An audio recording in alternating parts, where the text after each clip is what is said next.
listening? It is I, Numator 479. According to our studies of your puny mammalian race, we discovered you like very good coffee. And while it is our evolutionary purpose to cause you psychic torment, we want you awake and vivacious to give it. So try our new blend from Spring Hill Jack Coffee, Reptilian in the morning. Our proprietary blend of lightly roasted cacao husks will have you immediately energized upon emerging from the pain cloaca with all your slippery new eggs. Thanks, honey. Hot, I'm cold-blooded. Thanks to Spring Hill Jack and last podcast on the left, I'm ready to get out there and eat some babies. Get out of the way, Hillary Clinton. There's no place to escape to. This is the last podcast. On the left. That's when the cannibalism started. What was that?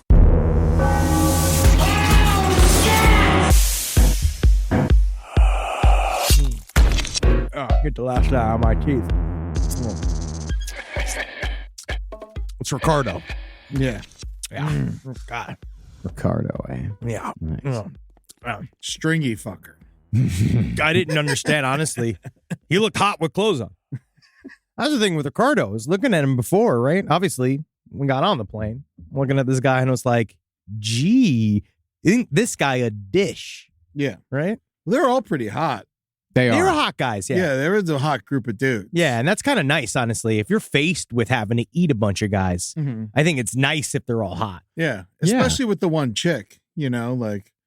Because then you save her for last, like she's dessert. Yeah, well, she got to like look at all those dudes, you know, for a long time. That is really nice. Even though her husband was next to her, you know, I'm sure she rubbed a couple out to some of the other dudes. Yeah, they were rubbing everyone was rubbing them out up on the fucking Andes. I don't know. Just rubbing them out. What else would you do?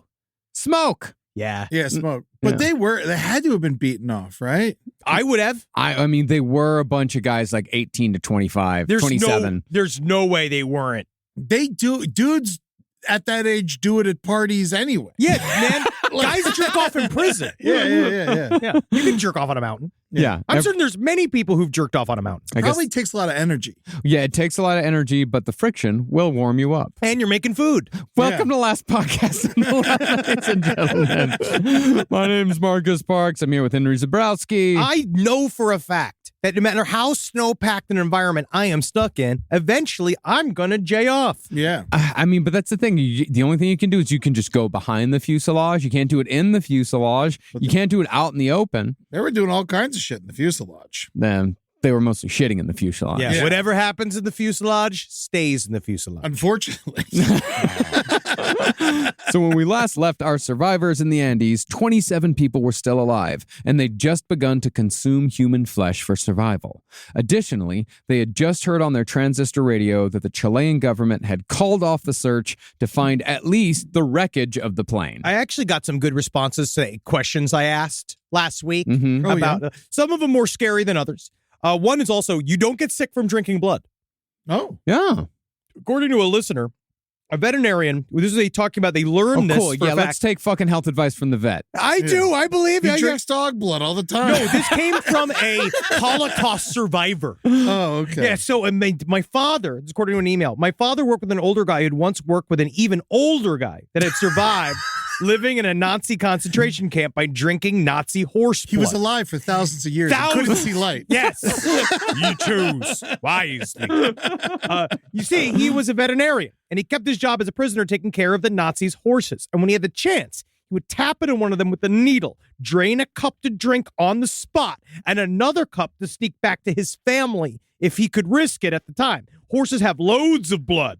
So he was able to really supplement do. his diet blood for a bag. long Like time. I had a horse when I was growing up called Blood Bag. Love that horse. Love the big sloppy blood bag horse. Just put a fucking keg spigot in it. Go to town. This one's tapped. It's like a dead horse on the ground. Never tap a dead horse. So with no other choice, the survivors were starting to accept that if any of them ever wanted to get off of that mountain alive, they would have to figure out a way to do it all by themselves. Yeah, man.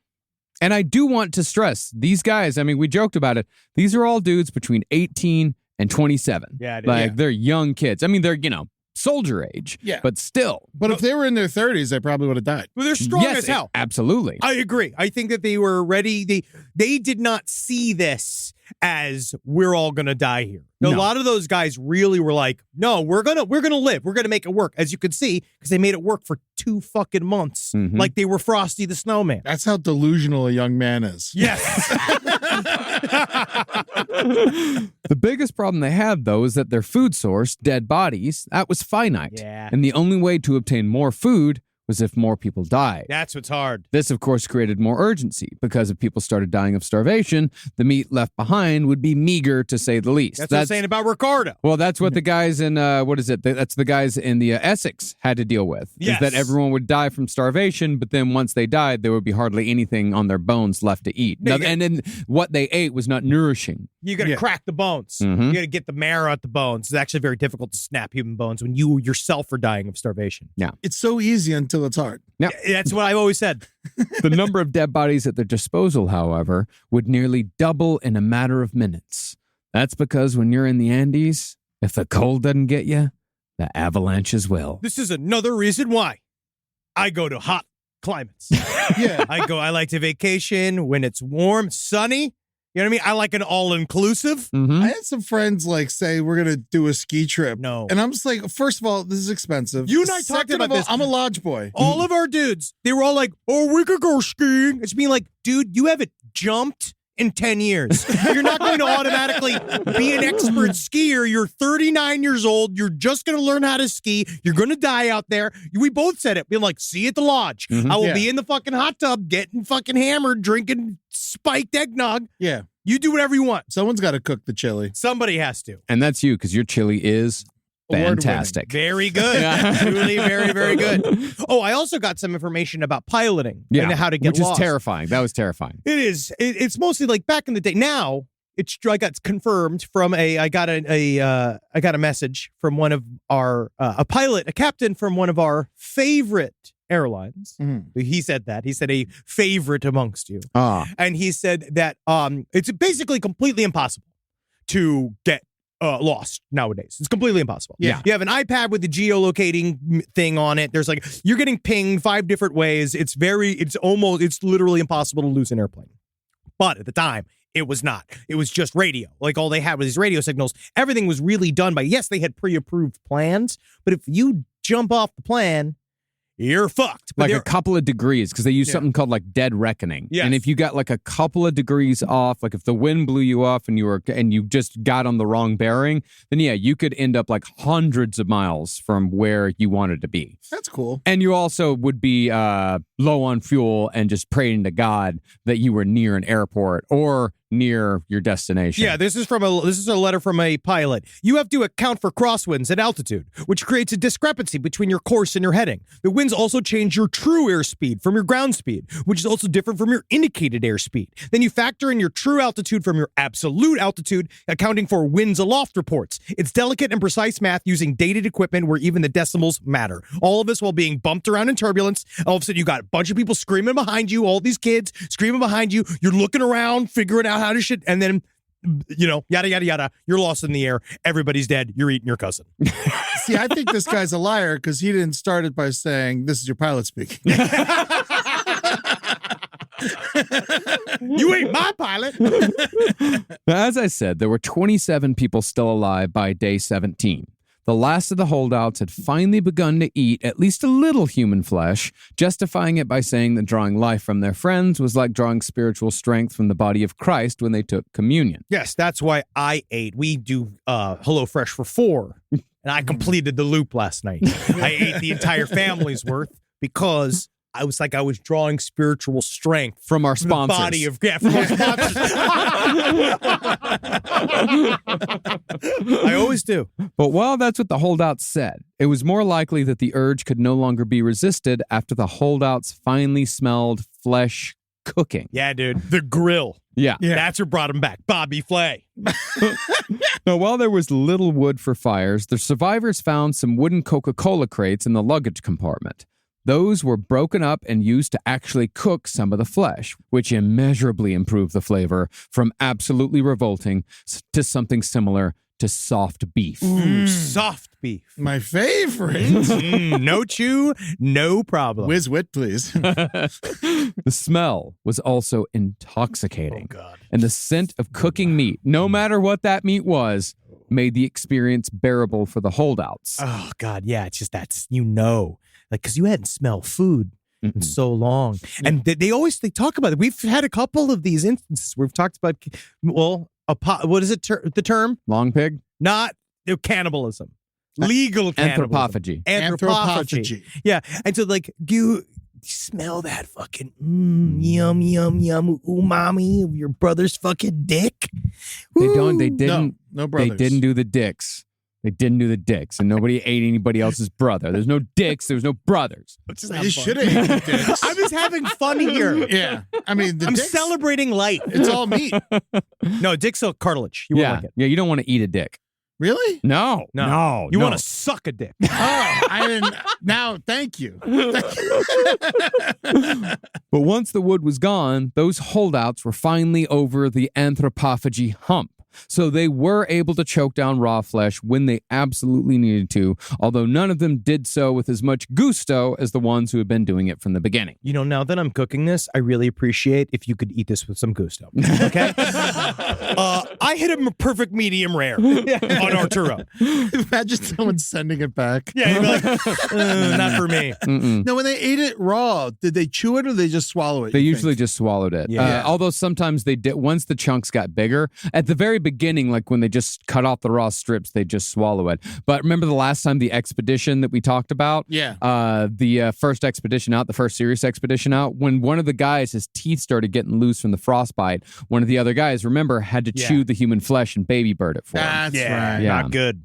Now, if you'll remember, speaking of that last expedition, that was more of a test to see how far they could get, and that ended with 3 survivors damn near dying in just their first night out in the elements. But Nando Parado, the man whose mother and sister had died in the crash, he desperately wanted to get off the mountain so his father would only have to mourn 2 family members instead of 3. Fuck you, mountain!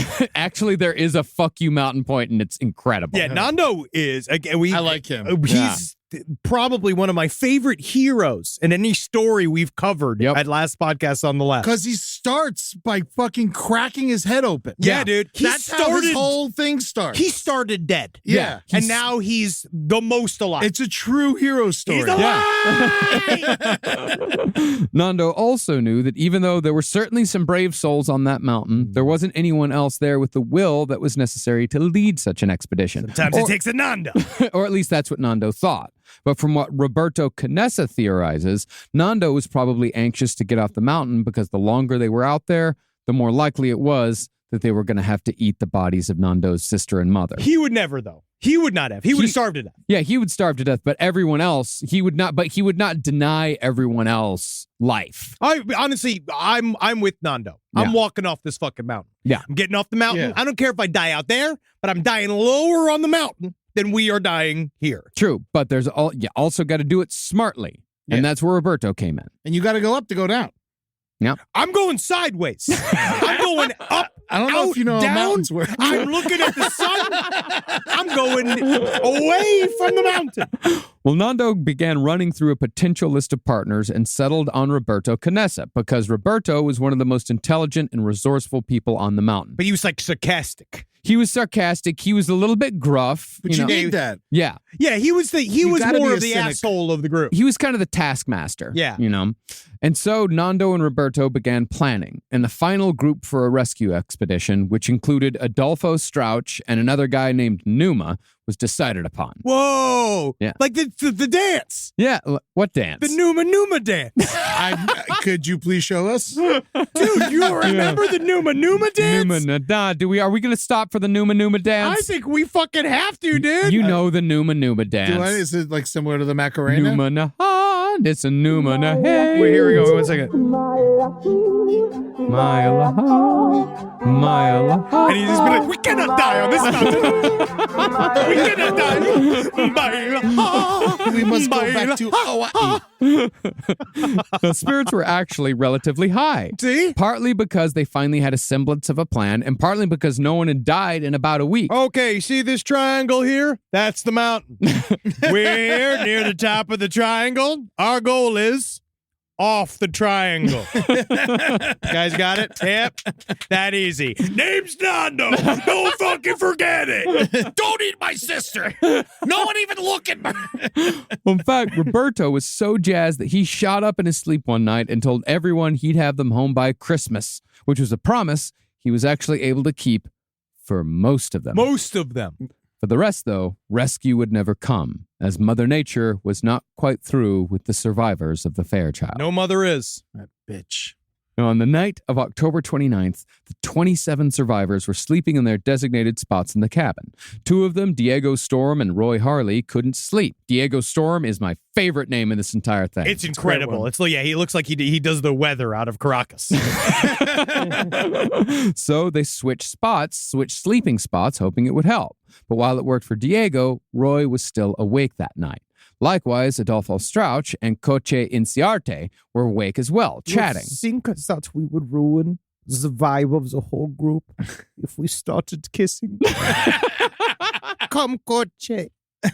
Teach me how to love again. Do you think they did that and like kept it secret, but like talked about it, eating people and kept that a secret? Yeah. We could talk about the anthropophagy as much as we want, but none of the kissing and hugging. Well, there was a lot of hugging. Yeah, of course. Because they had to in order to survive. I'm being said, not all men trapped in a fuselage don't immediately turn gay. Just the gay ones. But they were talking. There's months. Yeah, who knows? Who knows? But I don't think they kissed. I don't think they kissed. That was a dramatization. Yes. But even though all three were awake, none of them heard the coming of the avalanche until the very last second. Now, avalanches, I read into this as well. It's a very frightening as well. One of the most frightening and powerful forces of nature in existence. Completely unstoppable. Rip your arms off. Sounds like a stampede of horses, is what they said. The beginnings of it just as it comes out. It's like, and it's just not a good. You're already in an abandoned fuselage of a plane. Yeah, any So, noise is bad. It's not good. Except Unless for the noise of a plane. That's the good sound. Yeah. Now, Roy did hear the sound of metal falling to the ground, and when he felt a faint vibration, he leapt upward in surprise. At that very moment, the makeshift wall of suitcases came bursting into the fuselage as the wall of snow and ice buried nearly everyone in an instant. Now, since Roy had jumped, he was only buried up to his waist. This quite possibly saved the lives of everyone who eventually survived. Just think about that fucking shit. About it. A little inconsequential movement. Yeah. Is what saved everyone. Some dude going, whoop! Ah! As Robert Canessa put it, the snow instantly became thick as cement once it enveloped him. Oh my God, this fucking sketchy. I hate this shit, man. Yeah. See, once the snow from an avalanche settles, the weight is such that the victim is unable to move even their fingers. Now, you're just floating in air, essentially. You're stuck in a 3D, 4D space of snow, you're just like, yep, it's carbonite. Yeah. Mm-hmm. Yeah. Now, at first, the warm breath around your mouth causes the snow to melt, which creates a temporary air pocket. Cool. Quickly, though, that melted snow freezes again and forms a capsule of ice around the buried victim's head. Not cool. This capsule of ice is known to rescue workers as the death mask, because once all that air is turned to carbon monoxide, the victim asphyxiates and dies. Very scary. Roy Harley, however, who Roy got kind of a bad rap in the book and in the movie. Because they had to make a villain from the inside, right? For the films, they had to do something. He wasn't necessarily the villain in the films. He was portrayed as a bit of a worm. And Roberto Canessa also later apologized for how he portrayed Roy Harley when he was talking to the author of Alive when he was given those first interviews. I think he was hangry at the time. He was like, I treated Roy unfairly. Roy actually, Roy Roy did act very bravely at moments. It's just that Roy was fucking 18. Yeah. And he lost his shit eventually. He just emotionally, physically, mentally. traumatized. I'm sure he was it was super traumatized. annoying, but like, who wouldn't be? He was Yeah. basically a child. Yeah. But he prevented at least some of the survivors from having to endure this awful death mask death. After the avalanche had settled, Roy saw hands sticking out of the snow, so he got to work digging in those spots. Oh my God. 3 survivors were quickly freed and began to help dig as well, but they soon discovered that not everyone was going to survive this new disaster. Yeah, because this is disaster like number 5. Yeah. As far as Nando Parado went, he was buried deep, but he'd remembered reading an article in Reader's Digest about avalanches that said one could survive under the snow by taking small, shallow breaths. Yeah. He did this for several minutes, but just as he was about to die and a sense of peace overtook him that it was finally over, his face was uncovered and he was pulled back into the land of the living amidst the chaos and anguish that was starting to settle in. Carlitos Paez, for example, was dug out from his snowy grave quite quickly, but when he went to dig for his 2 closest friends, he found that both were dead, including the funny guy, Coco. And everybody shits on the funny guy until you find his corpse. Yeah. And then you realize, oh, Coco was kind of essential. Yeah, did I hate his impersonation of Roberto? Absolutely. But it was also anti-comedy. He was doing it because it annoyed me. He should have known it was coming because Coco beware. Coco beware. Yeah, beware of the avalanche. Coco. Who's Coco Beware? But why is Coco beware? You never heard of Coco Beware? No, who's No. that? Isn't he a wrestler? You're talking to the wrong crowd here, friend. Oh, I thought it was like a wrestler from the Coco? 80s. I don't know. Actually, yeah, Coco beware. Well, Yeah, He had a parrot. yeah. a perfect joke.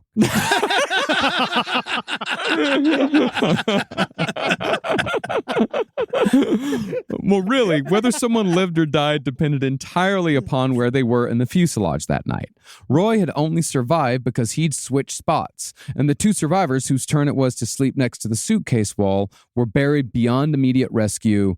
I mean, as soon as that snow came in. I bet you, because also you can literally, your body could be torn apart by an avalanche. Like you just be dead. Yeah. Just from the sheer force of it. It's so powerful. It's like jumping from a very large height, hitting a fucking body of water. You could be a mile away and get killed by an avalanche. Yeah. Mhm. 2 others, however, got trapped under the curved door of the airplane, so they had enough air to survive for nearly 10 minutes before they were uncovered, completely by chance. But at the same time, survival also came down to where a survivor arbitrarily decided to dig. While Nando Parado was freed, the 2 people on either side of him, immediately to his left and right, they died simply because someone decided to dig on the very spot where Nando was trapped. Oh my If they God. would have dug 1 foot to the left, they would have found another person. 1 foot to the right, they would have found another. That's all it was. And if they would have dug up one of the other ones, they all would have died because Nando fucking saved everyone's life. Exactly. But if you also think about being those guys floating next to Nando, definitely hearing Yeah. him get survived. Like Yeah. they're saving him. Yeah. And now you're like, I'm next. And then it doesn't happen. Nope. Another problem is that while you were digging for one person, that snow had to go somewhere. So you could very possibly pile the snow that you're digging out on the body of somebody else, and that person doesn't get saved because they're now under a larger pile of snow. Perhaps the most tragic death, though, at least as far as who I was attached to the most, was Enrique Platero. Yeah, Inside Out, man. Yeah, because Enrique was the guy whose guts had been pulled out of his body on the first day. But Oh, yeah. his stomach wound had even healed. Like he had tucked it back in. His stomach wound is healed. He was doing fine. He died in the avalanche. Jeez, And God, you think your fucking guts being exposed doesn't kill you, and then you get killed by the mountain And itself. all these fucking guys believed in God. Unfortunately. No, there were a couple who didn't. Oh, Like, okay. Yeah, there were a couple who were like, I don't buy into that Yeah, shit. there was a couple of Yeah. Camus in the group just going, Yes, another example of the purposelessness of life. and you're like, shut up. Where's Coco? I liked Coco Yeah. when he was doing Reagan. Yeah. Where's Coco? Yeah, and Nando also wasn't religious. Like, because when everyone else is like, oh, thank God that we got off this mountain, Nando's like, don't thank God. Thank Nando. Thank Nando. What would Nando do? Rise from your grave. Now, 8 died that night in the avalanche. The last woman to survive, she died in the avalanche. Her husband did survive. Wow. The survivors now counted 19, down 32 from the day they crashed 3 weeks earlier. and there were still 7 weeks to go. 7 weeks. But they don't know that. No, we do, though. Yeah. Now, in the immediate aftermath, the snow in the fuselage was so deep that they only had room to crawl on their hands and knees, and it was still the middle of the night. Furthermore, they were so buried that going outside was not an immediate option. The dead that could be reached were stacked in the rear of the plane, which left a small clearing near the cockpit where everyone could try to sleep or at least wait out the night. There, 19 people crammed into a space that usually held 4. To make matters worse, they were sleeping on wet snow, and they were surrounded by wet snow. And all of their makeshift blankets, shoes, and cushions, anything they used to help with the cold, was buried at the bottom of the fuselage. Their skin must have been like tearing off of their fucking bodies. Oh, man. yeah, bad. dude. But It this was is real bad. This is where the cuddling really comes into play. Yeah. Mm-hmm. As Nando put it, the packed snow created a thick, muffled silence, like one would expect if they were trapped in a submarine on the ocean floor. That's what the soundlessness is something that comes up a lot with avalanches. They talk about how the snow is a natural sound deafener or whatever that term is. And it's sound killer. Sound killer. It's extremely eerily quiet. The hours after the avalanche were, in the minds of every survivor, by far the darkest of the 72 days they spent in the Andes. As everyone wept for the dead, a second avalanche came an hour later, much louder than the first. But just as everyone prepared to die, the snow swept over the plane and nobody was killed or even hurt. The problem, though, was that the fuselage was now completely buried in snow. God. Soon, the survivors began coughing because the avalanche had cut off all the fresh air, and everyone inside was slowly suffocating. Hear those sleigh bells ringling, jing, jing, jingling. This is where Santa could help. Yeah. Yeah. Thinking But he does nothing. Even Nicole would have helped. Thinking fast, Nando grabbed an aluminum cargo pole and started banging it upwards to drive it through the plane's roof. Finally, he felt it give, and the small hole he made above the snow saved everyone's life. Man, these guys owe Nando like a Starbucks gift card or something. Like every year. Every year they should all show up and just give him just something. I mean, everyone did their part. That's the thing. Is Yeah, that sure. Everybody definitely did their part. Yeah. We talked about that's the real difference. That's, again, why they survived. It's Yeah. group think and people working together. Now, after digging their way through the cockpit, the survivors soon discovered that not only had the fuselage been completely covered, but everyone inside was now trapped in the middle of a blizzard. So, back down to the fuselage they went to wait it out. To bring even the smallest bit of levity during those dark days, and that's days multiple days. they celebrated Numa Turcati's 25th birthday by making a cake from snow, using a lit cigarette as a candle. Oh my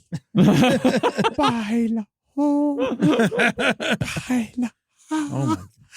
The saddest Feliz Cumpleaños of all time. It really is. Then, so their minds wouldn't completely turn into a terrified mush, they started working on an escape plan for when the blizzard inevitably let up. And that's the strength again. Yeah. Being 21 years old. Just being like, we're going to plan now. We're going to get into this. We're going to plan and move forward. Mm-hmm.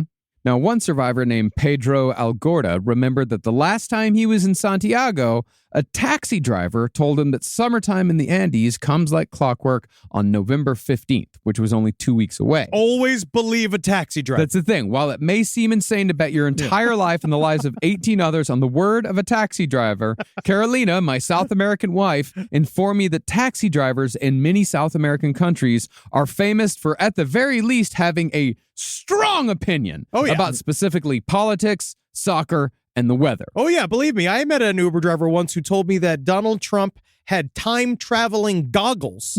This is real. That he would go into the basement of the White House, and that's why everyone was afraid of him, is he got access to these time-traveling goggles. And they told him what was going to happen in the future. And you can't have a normal job, sir? He was just like, nope, I'm my own boss. How many taxi cab drivers like claim to be the guy who gave this tip to the my everyone. God. I was the one Every that told taxi them. driver in Santiago. Yeah. It was I. Well, it's kind of a joke down there. Like, if you don't know something, ask a taxi driver. Oh, wow. Because they're either going to know the answer or they're at the very least going to give you a strong opinion that might point you in the right direction. And so, going off of this taxi driver opinion, the group decided that they would begin their expedition on November 15th, which was technically the first day of summer in the Andes. So he was right. He was. Well, he was. 100% right. Yes. That's amazing. He was right about this thing. Furthermore, since expeditions to the west had only resulted in failure because of the steepness of the slopes, it was decided that they would follow the valleys east, hoping that those valleys would eventually turn into rivers that would bend around and flow into Chile. Nando, however, wasn't sold on the idea of going east. The way he figured it, the only thing they knew for certain was that Chile was west, Argentina was east, and Chile was a hell of a lot closer, as far as they knew. Key is, honestly, no one's saying you got to go down. Yeah. Well, I mean, down is understood. Down is where you got to go. But down, so you're saying south. I always have that problem. I'm not good with direction. This is why you would be I bad. have Google Maps. This is why you would be bad, because down was east. I'd be dead. Yeah, you're Coco. I'm Coco. All right? I am obviously Coco. Me with a smile on my face in a jester's position, frozen in the snow. Now I call his lips. I call his lips. Those were the most entertaining parts of it. Yeah, down was east, and east was bad. Well, additionally, the other reason why east was bad is that they had no way of knowing how much further into the Andes they'd have to go before the path took them back west to Chile. Yes. If it ever took them back west. No, because they're Speaking still. of which, I have rations for you guys. Yeah? No, wait. Oh, good. They're warm and hot by. Andes mints. Oh, I had two left. Thank you. figured This is would be a great. good- I love that they're nice and soft from Ooh, being wow. next to your bosom for hours. They were frozen. They are legitimately Just like- soft Yeah, from there the you go, heat of yeah. your chest. Those are my last two. I hope you enjoy. Wait, I'll Thank make you. sure I just to cut through Just the a rest little of the show. piece. Just to make sure we're through. Well, we'll get to the minty treats of the Andes here in a second. But even though they had a plan, they were still stuck in the fuselage until the blizzard lifted. Spirits lifted a little on the second day. It was Halloween. That was Carlitos Paez's birthday. He got a cigarette cake for turning 19. But on the third day, the hunger set in. With no access to fresh water besides dirty snow and no access to their food supply outside, they had to literally dig into the dead bodies piled at the back of the plane with a piece of glass. The muffled silence at the plane was broken by the sound of the Germans ripping into the flesh of the dead, which was made all the more horrifying because everyone knew exactly who they were eating this time.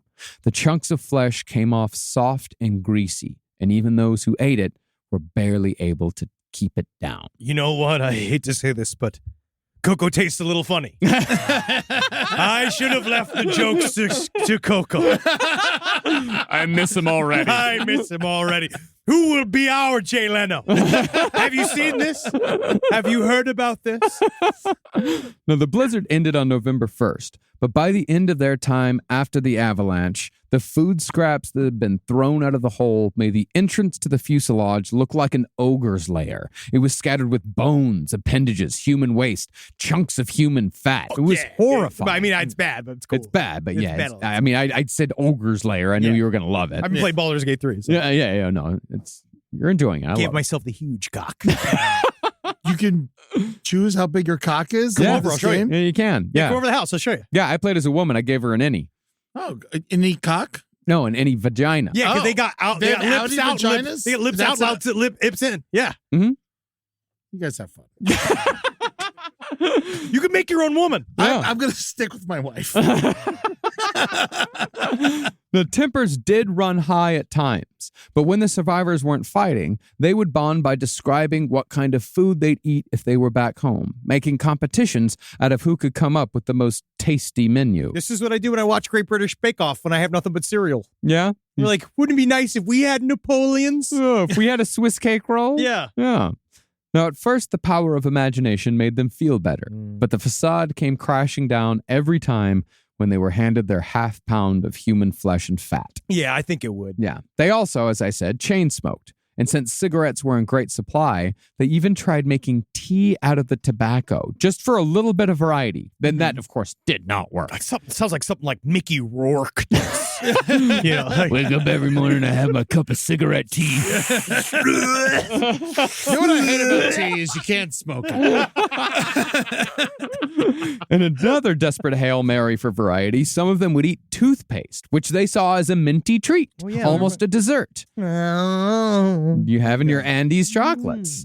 But toothpaste has milk of magnesia, so most of the people who ate toothpaste would get diarrhea. But honestly, sounds like that wasn't bad. They kind of needed the movement. Well, speaking of bowel movements, since everyone's diet was raw meat, fat, and melted snow, constipation was a massive issue. This is a big part of their lives now. Like Yeah. this idea of, because once you get down to the most simple, like, terms of life, if you can't shit, it's very bad. And if for you tear your asshole up there, you're fucked. We'll Oh, get to yes. that here in a second. A lot of them were so backed up that they thought their intestines would split open. Some were so desperate that they had a butt digging stick that they used to try and loosen up the works. Which I have heard does work. Digital manipulation is the term. Oh, yeah, I remember seeing that episode where Bobby Brown talked about doing that to Whitney Houston. That's how he got his last name. Yeah. Wow.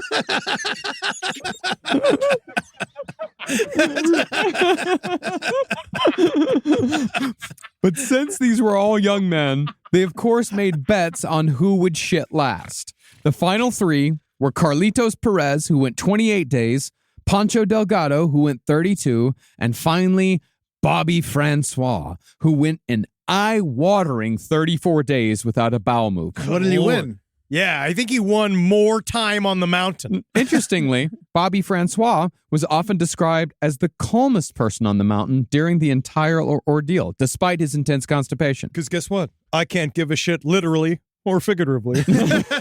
Now, the butt digging stick. Yeah, Did they use it on themselves, or would you be like, hey, would you mind? they didn't get that granular, but I Yeah. would imagine they You would use it probably on need some themselves. help. You I don't might. know. I think you did it yourself. I think Yeah. a bunch of dudes are being like, let me do it. Mm-hmm. Yeah. I'll do it myself. I'll I do it can't myself. believe they chose not to light it on fire at some point. Light the butt stick on fire? Yeah, Why? because it's wood. You need, It's not like you're cleaning resin out of a bowl. no. He's saying that they would rather light it on fire rather than use it as the butt digging stick. Yeah. But I would argue They that had the plenty butt of sticks. the butt digging stick was no, they didn't have plenty of sticks No, they because were- there's fucking nothing up there. It's just fucking barren wasteland. Yeah, Oh. they were letting Coca-Cola boxes on fire. Yeah. But that's the thing is that you can either be warm for 30 seconds or you can have a butt digging stick for life. Yeah. All That's right. an important lesson. Teach a man to For you dig his Zoomers, for you Zoomers that are listening, that's an important lesson. Yeah.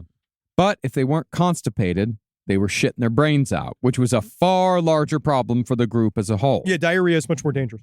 At one point, Roberto Canessa, who could at times be a difficult man, he didn't want to go outside for a bit of the old splatter works. So he squatted on a blanket in the fuselage. I'm shitting inside. I've done enough today. I could see this meltdown clear as day because I could see me doing it, being like, you planned the fucking expedition. I've been doing this all day. I'm shitting inside. My asshole is cold. Yeah, just someone just wrestle them because you wrestle them, you get covered in shit. Yeah. Now you get shit everywhere. Well, this greatly angered everyone inside the fuselage, and matters were made worse later that day when someone absent-mindedly picked up the blanket to block some wind, and the runny feces flew in their faces as the blanket flapped. I forgot he shit on the drapes. Yeah, man. You're just jealous of the fact that it's coming out of me. But bowel problems aside, the preparation for the expedition to civilization continued. Backpacks were made by tying off pant legs and threading them with nylon straps. Meat was cut and saved, and human skin socks made from the area around the elbow were fashioned to keep their feet warm. God help me. Now, the skin socks weren't mentioned in either of the autobiographies we read, but I would imagine, considering the great detail they went into with everything else that was horrifying, the human skin socks, I think, were just another piece of the horror show that they just forgot about. I think they So how'd wanted you to find out about him? It was in Alive, but I don't think okay. somebody else probably talked about it Yeah, because at some point, the guy that wrote Alive interviewed like a lot of the survivors, while Roberto Canessa and Nando Parado wrote their own books. Oh, It is okay. definitely the issue is you don't want to. They were already hesitant about eating human flesh. The idea of then using their former friends as apparel. It's just an also- elbow. Yeah, but I feel that it was a lot. Yeah, it's a lot. It's a lot to think that like fucking. It is your the right guys, part Your of the guys' body. elbows are on your feet. Yeah. His elbows are my socks. Yeah. Which It's a is- lot. I think it's fine. It's a stretchy part. Elbows, you you Oh, pinch them, just you don't feel it. no I mean, they did judgment. it. Yeah, Yeah. they definitely did it. But to make matters better, the winter was indeed easing up by mid-November, just as the cab driver had claimed. And the temperatures during sunny days could be sometimes as high as the mid-40s. You know, if that cab driver was right about this, I guess I shouldn't be putting that pussy up on a pedestal. Thanks, cab driver, for all your wonderful, wonderful terms. Some of the survivors were even forming friendships, like Coche Inciarte. Like Coche... This one's a hard one. Coche because it's hard. I know it's a Spanish name, but it's hard to not say it Italian. Coche Inciarte. Yeah. And Carlos Paez. Coche and Carlitos, they didn't know each other at all prior to the flight, and they didn't even formally introduce themselves to one another until they were on the mountain for 3 days. 3 days? Yeah. Three days, finally? You're just like, you know what? I'm Ed. You know, it's kind of crazy meeting like this. Name's Ed. It rhymes with sled. That's how you remember it. Remember, there's almost 30 people after the first night. You're wandering around. Everyone's sort of like, grouping up with their people. You're in shock still. And then finally, like, hey, what's your name? Yeah. And then you introduce yourself. Wow. Name's Shammy Dingles. I'm a roving tambourine comedian and preacher. Ding, ding, ding, ding, ding, ding. I have our first body. Coche, however, had been one of the guys who was reticent to eat human flesh, so his immune system at the time of the avalanche was greatly compromised. That was the truth with everyone who refused to eat human flesh. Coche's legs became infected soon after, but Carlitos took care of his new friend and kept him alive until rescue, and even refused to board a rescue helicopter until Coche could come with him. After returning to civilization, Carlito and Coche remained the best of friends until Coche died last July at the age of 75. Was it another avalanche? No, he died of being 75. Good for him. Yeah. Great, because guess where I would never be going again? Anything. I wouldn't even go to a hill. Yeah. I wouldn't go to a tall flight of stairs. I would like to think I'd get right back on a plane just to fucking beat that fear out of me. Yeah, I'd like to think so, too. You're braver than me. I don't know, but I'd say I like to think. Who knows? Yeah. Rise from your grave.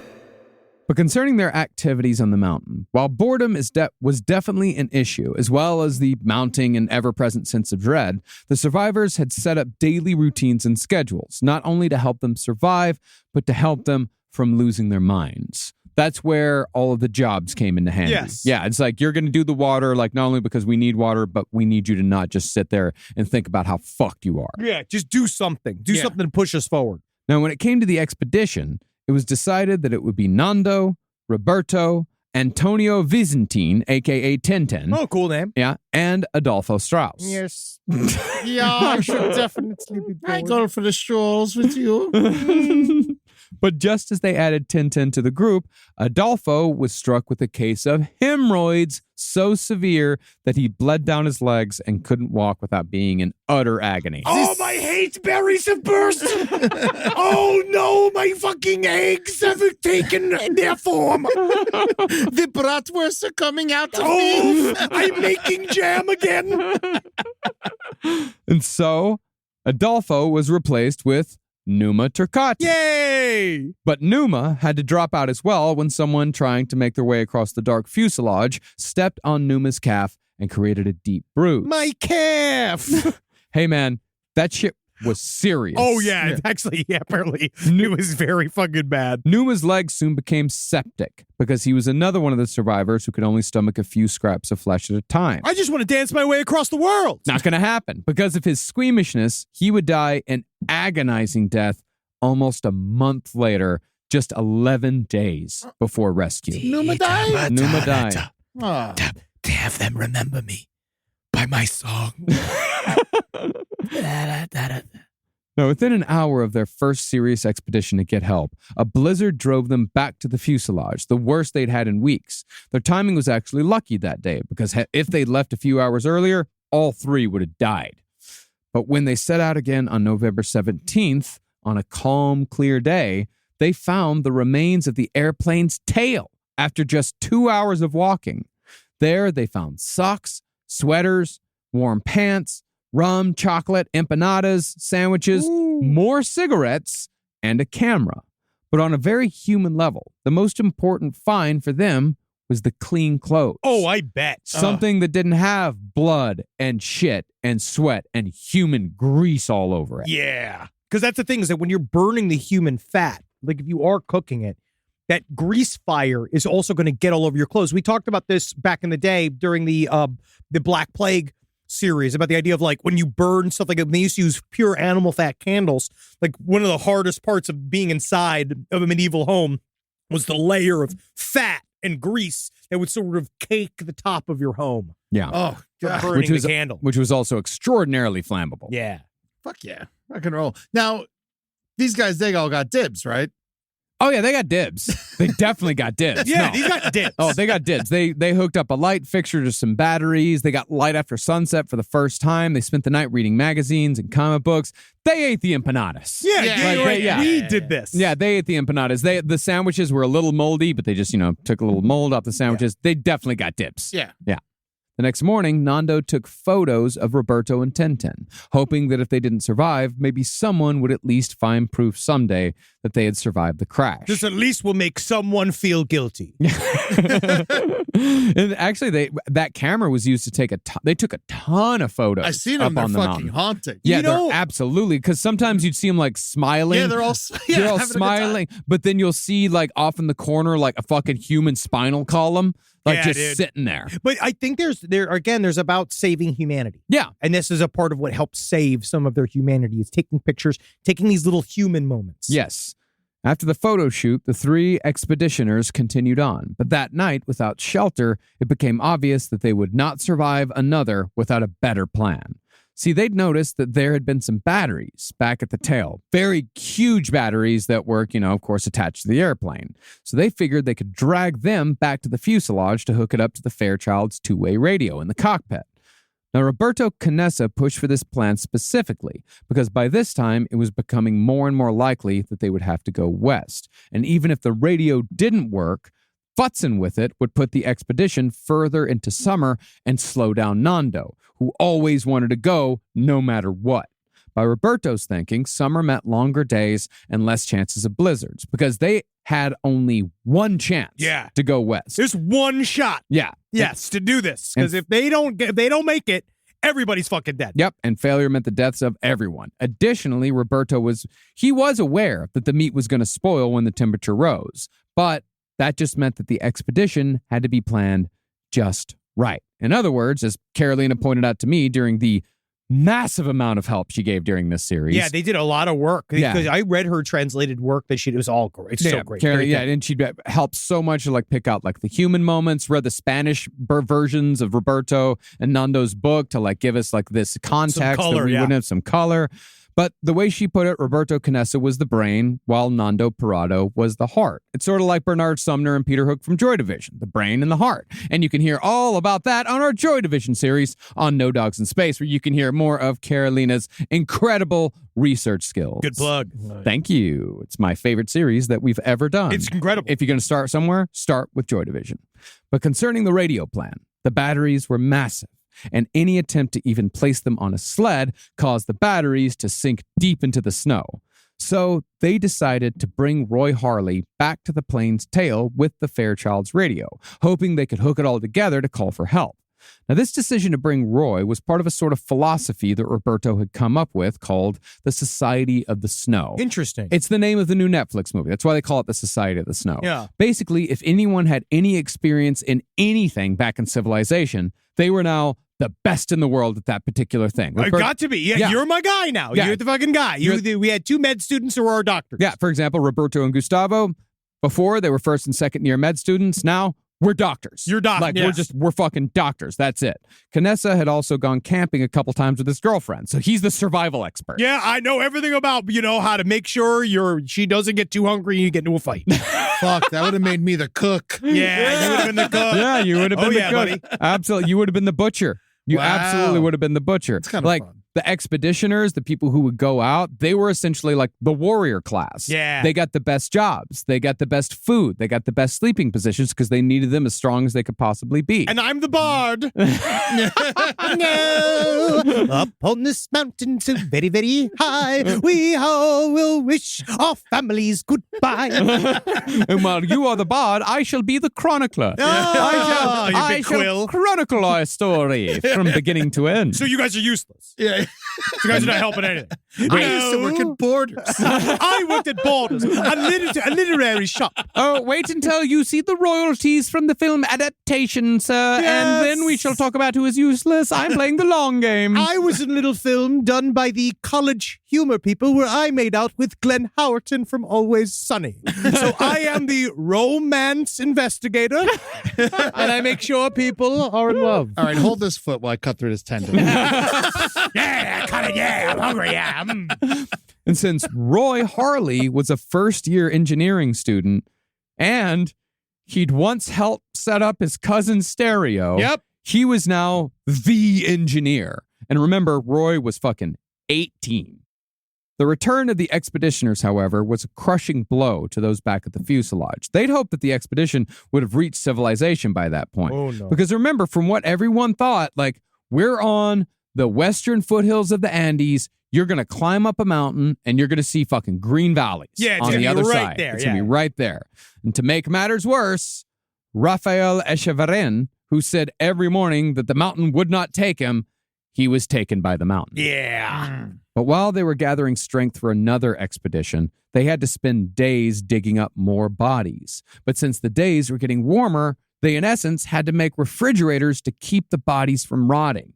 They also had to start eating the pieces of the body they'd previously thrown away, like the hands, the feet, the tongues, the testicles, the lungs, the eyes, anything in the head. And brains are bad, too. You shouldn't be eating the You brains. shouldn't be eating brains. Sweetbreads? They use the brains. We as- don't have sweet.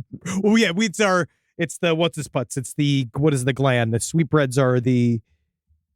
Is this Lymph really nodes? vital information to stop the show so you can Google it? God, it It's looks got to be good. lymph nodes. Pancreas. Pancreas. You And were lymph holding nodes. with that. You were looking at your armpit. I love sweetbreads. I know you love sweetbreads, but they use the brains to make a stew sauce.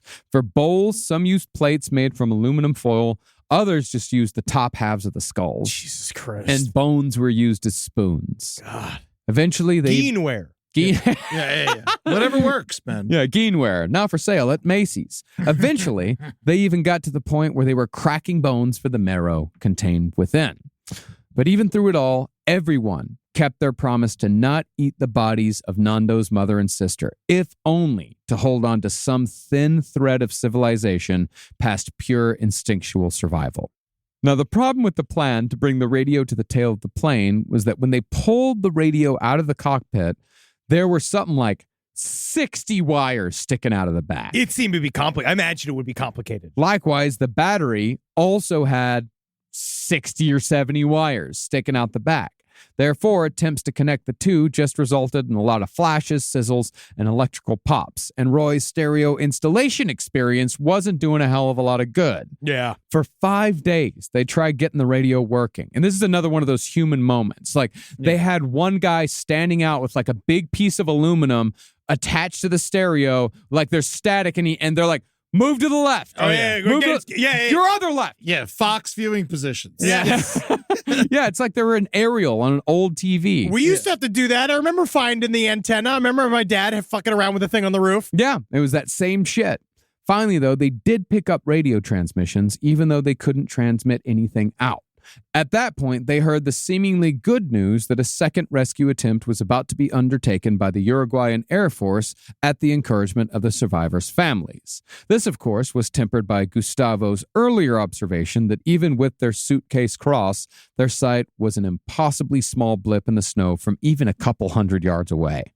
In his rage, Roy stomped the radio to pieces, and they returned to the fuselage, and yet another horrible blizzard which nearly killed them all. And that's where the 18-year-old thing also kicks in, where you don't stomp the fucking radio to pieces when you got one. Well, they still had the transistor radio back at the plane, which Roy had set up too. Like Roy, he did figure that out. Yeah, he figured that out. So they still had it back at the thing. So this radio was basically like, I mean, it was a backup, but what else are you going to do besides just listen to music sometimes? I get so mad when I try to do like anything technical. That's why I don't do it. I break shit all the time. He's probably fingers are bleeding. Oh, like, burnt he's up and frozen. shit. No, it's the fucking electrical pops have been happening in his face all fucking day long. Yeah, man. And Roberto's sitting there like yelling at Roy because Roy's like getting discouraged. He's like, fuck, and because it's 5 days. Yeah, he's like, get your fucking shit together. And it's like, you're also an electronic device surrounded by water. Also, day 3, maybe someone else take a look at it. Maybe someone else can look at this, right?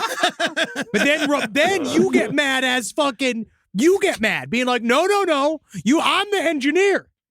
I just couldn't sit there for 5 days without being, all right, let me take a look. There's a problem again. It's why we weren't there. Now, after being away from the fuselage for just a few days, Nando could finally take in just how grim the scene at the crash site really was. Got some perspective.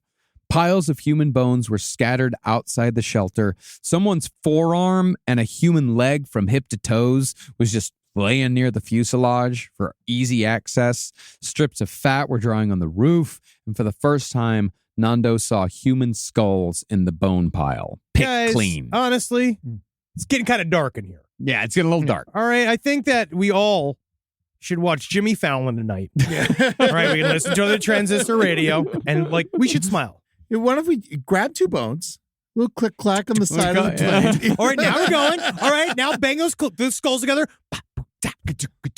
And they're all go, man. It's incredible. Now they got Blue Man Group. Yep. Literally. Yeah. Because they're so cold. Yeah. To make matters worse, 2 condors appeared in the sky above them. But while you might think, hey, there's food up there that's not people, these people were not strong enough to even fight off these gigantic birds, much less kill them. And they lived in fear of the scavengers carrying off the last bits of their meat. Goddamn birds. These birds. These birds. Give them the bones. Yeah, you can give them the. I think. But then you're getting them. Then you're getting them used to you. Yeah, that's a good point.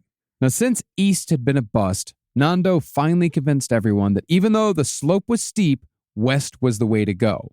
And so they began preparations for the final expedition in the first weeks of December. Now, even though the days were getting hot enough to burn the skin and the lips of anyone hanging around outside, the nights were still cold enough to kill anyone who dared venture out. But in an extraordinary stroke of luck, Nando had found his mother's purse during his trip to the tail. And inside that purse, money. Yes, look at all of this money. Great. $50. Wow. Sewing kit. There was a sewing kit inside. So Carlitos Paez, using skills his mother had taught him when he was a boy, he got to work sewing together patches of airplane insulation that they'd been stuffing into their clothes. This created a 3-person sleeping bag. Whoa. And he taught others how to sew to quicken the pace. These guys should have worked in a merch area. They really figured out a lot of stuff at once. They really did. Roberto, however, still wanted to wait, because the last blizzard they'd endured on their way back from the tail made him apprehensive of going back out into the wilderness. The brains. The brains, yes. Yes. Roberto is the brain. He's the brains. Yeah. And that's even if the days were getting warmer. It's like, the days are getting warmer, but we're in the Andes. Yeah. He was also somewhat banking on a miracle from a second rescue expedition. But this is where he knew how difficult it was going to be. Somewhere down inside of him, he knew that getting off this mountain is going to suck. Yeah. It's going to suck. It's going to be awful. Nando was just so full of belief. Yeah. That he was ready to go. He really was like, no, we'll do it because, again, I'll die out there. And then Roberto's like, I don't think you understand how bad it's going to be to die out there. Yeah. It's bad. This is bad. Yeah. Out there, it's going to be worse. But Nando pushed back by saying that the warmer it was, the more likely infection was going to take them all. Yep. Not to mention the rapidly spoiling meat. And as far as the rescue mission went, they were not searching for survivors. They were looking for bodies. And they were not going to be in any rush to do so. No, because that's just sad. Yeah. And so Nando drew a line in the sand, or in the snow, as it were. Thank you. And said that he was leaving on December 12th, with or without Roberto. What finally got Roberto to say yes was when Numa died of his infection on the 11th. And so the next day, Nando, age 23, Tintin, age 19, and Roberto, also age 19, ventured west to find salvation. And that is where we'll pick back up for our conclusion to survival in the Andes. Now, if you wonder if there's enough, because in the movie Alive, they just cut to the end. It's really weird how they do that. They really do, and that's what I thought. I was like, when we were getting to this part of this, even when we were researching and talking about the episodes, I just be like, oh yeah, and then it's over. You know, they get off the mountain, and they're like, oh no, there is a full Hobbit-like trip. Yes. From the top of that mountain to the bottom of it, where it is just as brutal as everything else that has happened so far. So we're going to flesh it out.